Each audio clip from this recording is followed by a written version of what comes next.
Well, Mike, you just want to start us off with an opening statement about today's game? Yeah, well, I've always said when you win your first round, it always gives you great credibility. You know, in the NCAA playoffs, I've been there many, many times, and my 30 years here, and we've never lost a first round playoff game. I think that says two things. It tells you something about our conference.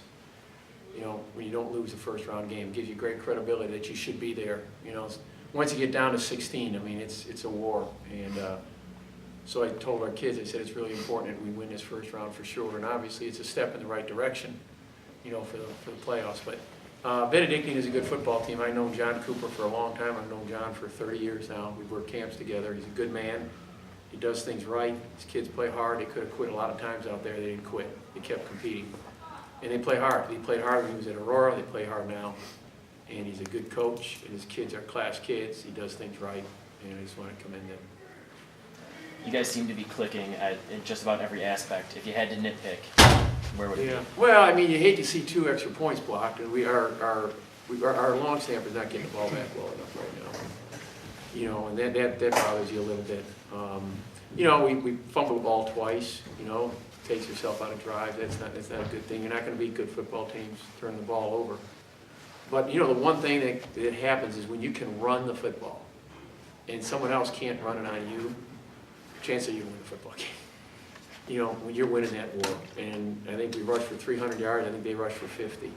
I mean, that tells you something. You know, and that, generally speaking, that's going to decide the football game. You just can't continue to win games if you can't run the football. And if you can stop the run and make a team one-dimensional, it really helps. And so, you know, we got a quarterback here that can run the football. You know, we don't have 2 running backs. We got 3 with our quarterback. And when you got a back like that, I mean, as a quarterback, it's good, and you can throw it, and he's done a great job for us. And but we're not one-dimensional, that's for sure. We're not a one-dimensional football team, as you said. And when it's all working, it's working. And so we got to look forward. Johnny, since you've taken over at quarterback, this team's been great on 3rd down and finishing drives in the red zone. What do you think has been the key to that success? I don't know. First, our coach has been calling great plays. We line up. If he sees something he likes, he'll call a play that he likes based on a defense. I think our O-line is, a big part of overall of how that we played really well. Our O-line and my receivers have been catching great balls, so that attests to the 3rd downs too. And yeah, I don't know. Well, yeah, you're right, Johnny. The one thing he said initially, just to help you out here, what he's trying to say is so many times on 3rd down we get up to the line, get set, and then we relook. We look to the sideline, and he'll change the play, and he'll put us in a better situation. We don't leave that on our quarterback. Mm-hmm. And not that our quarterback can't do that, but a coach 60 feet in the air, end zone, got a much better view, and so he gets us in good positions. And then we got a quarterback that's an athlete. We got a quarterback who's an athlete. We got receivers. We got running backs. We got an offensive line. You're going to be pretty good. Players play and players win, man. You mentioned receivers. There's no question the past few weeks that Thorson's been your number 1 receiver. Yeah. Is there any concern that if a team locks down Thorson like you guys did on Sorensen and North Central, that you might have a little bit of trouble passing the ball? Not at all. I have 100% confidence in every one of the other receivers. Keegan has been great. Norton's a heck of an athlete. He catches the ball, he'll run with it. And then Andrew Linkus has really stepped up the past couple of weeks and gone into more packages, and Matt Mitchell is a run and pass threat. So, yeah, not at all. I'm not worried. They're all really good. The other thing we got a tight end. And the conference doesn't know much about him, but that guy, number 89, Zach Lindquist, transferred him from the Air Force Academy. One of the hardest players ever. He plays every snap as hard as he can. He's an athlete. If they take away that guy, they take away Thorson, there's some other boys there.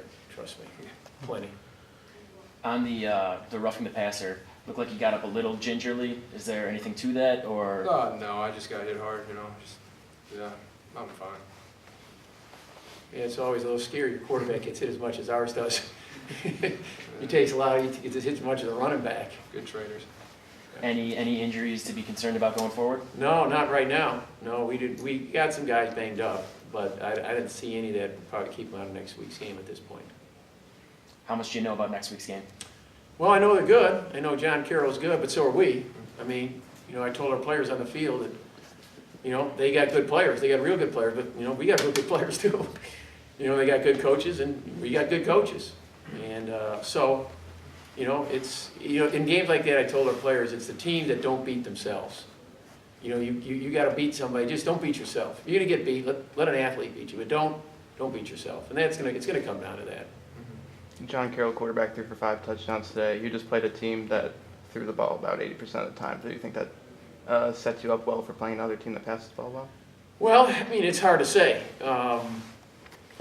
We've always prided ourselves on the ability to stop the run, but, you know, we do have a good pass rush. We got a guy number 56 who can come off the edge. And so, you know, we'll look at the tape and see what it shows. And obviously, if they threw for 5, they throw it well. So that's an obvious, and we'll have to get ready for that. You had a bunch of impressive drives, 16, 14-play drives running the football, but the one drive that seemed to kind of break their back was the 1-minute drill right before halftime. Yeah, again, that post that Thorson ran, great catch. Yeah, we practice that every week for this situations, and receivers did a good job. No one got to me, so that means our whole line's doing a great job. And, team effort down the field in a minute and 5 or something like that. And, yeah, that was a great team effort on that one. Big, Yeah, critical play, real critical play. The post, I mean, they blitzed, they came hard, and there was somebody up in his face, and he threw it falling back. It was a well-thrown ball and a great catch. Not to harp on it, but it was really the only negative today. Are you concerned about the kicking game at all? Because Sam Cody did a great game punting. Kickoffs Yeah, can go no, very it's far. frustrating. It is. It really is. And you can't blame him. We got to do a better job long snapping the football. Okay, you know, and I'm not here to criticize a young man and, you know, into the newspaper, but we got to do better. The timing is it's not the kicker on those two that were blocked. It's the timing. We got to snap the ball better, and we got to start our kicker quicker. But we got to clean that up. You're absolutely right. We got to clean that up, no question. Blood pressure go up when they recover the onside kick? Oh yeah, it's frustrating. It's really frustrating because we knew it was going to happen. That's what's hard.